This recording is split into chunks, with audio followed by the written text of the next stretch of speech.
mursalin Muhammadin wa ala alihi wa sahbihi ajma'in, amma ba'du. Jamaah zuhur yang dimuliakan Allah, kita manfaatkan beberapa menit ke depan untuk menambah pengetahuan dan wawasan keagamaan kita. Kita akan bahas satu ayat surat Toha ayat 5 yang berbunyi Ar-Rahmanu 'alal arsyistawa, yang artinya Allah yang maha pengasih lagi maha penyayang bersemayam di atas aras. Bersemayam di atas aras. Para jemaah sekalian, kata bersemayam di atas aras inilah yang menimbulkan perbedaan penafsiran oleh paling tidak 3 kelompok. Dalam hal ini kita sebutkan saja kelompok Asy'ariyah, kelompok yang paling banyak diikuti oleh umat Islam termasuk kita di Indonesia, kemudian kelompok Al-Maturidiyah, dan yang terakhir kelompok Salafiyah. Para jamaah sekalian, kelompok pertama yakni kelompok Asy'ariyah, kebanyakan kita bahwa Allah Subhanahu wa ta'ala yang maha pengasih lagi maha penyayang itu bersemayam di atas aras, itu adalah tekstual apa yang ada di dalam ayat itu. Akan tetapi kelompok Asy'ariyah berpendapat bahwa Allah Subhanahu wa ta'ala memang bersemacam di atas aras, akan tetapi di atas aras tidak menyentuh aras itu.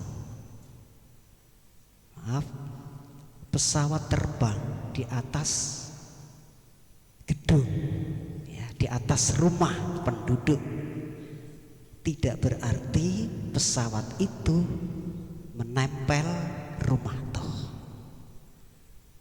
Akan tetapi hanya lewat di atas. Allah Subhanahu wa ta'ala di atas aras tapi tidak menyentuh aras itu. Itu kalau diartikan aras. Bagaimana kalau aras itu sebuah istana?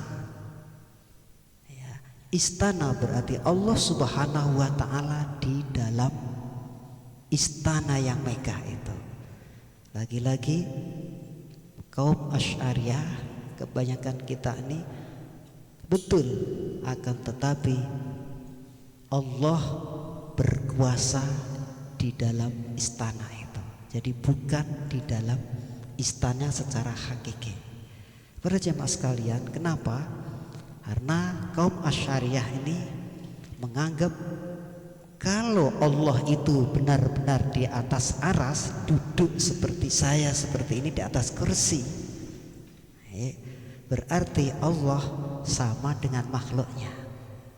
Kalau Allah di dalam aras, di dalam istana, seperti raja-raja yang ada di dalam istana megahnya, dikawal dengan para pejabat yang hebat-hebat, bidadari-bidadari yang cantik-cantik dan seterusnya, maka berarti Allah sama dengan manusia. Kaum Asy'ariyah sudah mengajari kepada kita sifat 20, sifat wajib Allah yang 20. Wujud, kitab, baqo, mukhalafatul hawadisi, qiyamuhu binafsihi, wahdaniyah, qodrat, iradat, ilmu, hayat, sama, basar, kalam, qadirat, muridun, aliman, hayat, sami'an, basiron, mutakaliman. Yang keempat tadi mukhalafatul hawadisi. Ingat para jemaah sekalian, ajaran wujud kitab baqo ini ternyata dari kaum Asy'ariyah, bukan yang lain. Artinya umat Islam yang lain yang tidak ada di kelompok Asy'ariyah tidak akan tahu sifat wujud wajib Allah yang 20, muhal 20, jaiz 1 berarti 41, tidak ada, adanya di Asy'ariyah. Nah, Yang keempat ini mukhalafatul lil hawadisi. Allah itu tidak sama dengan semua yang baru. Semua yang baru itu adalah ciptaan Allah, walaupun melalui manusia juga. Gedung dibangun oleh arsitek, buku dicetak oleh pabrik, karpet dibikin oleh pabrik dan seterusnya. Tapi pada hakikatnya itu ada al-hawadis, barang-barang yang baru yang semuanya adalah ciptaan Allah. Nah, kalau Allah itu sama dengan makhluknya, sama dengan hawadis, termasuk sama dengan manusia duduk di atas kursi. Nah, kalau kursinya itu kursi biasa kayak begini, kalau kursi kekuasaan sudah barang tentu, sebagaimana Fir'aun takut dijatuhkan oleh Musa, maka dibunuhlah bayi 12.000. Makanya duduknya Allah di atas kursi bukan hakiki. Itu Asy'ariyah. Masih ada lagi, yadullahi fawqa aydihim. Tangan Allah itu di atas tangan mereka. Maksudnya, lagi-lagi Asy'ariyah mengartikan bahwa kekuasaan manusia sekuat apapun tetap di bawah kekuasaan Allah. Para jemaah sekalian, nah, waktunya pendek, kita langsung ke yang paling kontroversi, yaitu kaum salafiyah. Kaum salafiyah mengartikan Ar-Rahmanu al-Arsyistawa, Allah yang maha pengasih lagi maha penyayang, itu bersemayam di atas aras.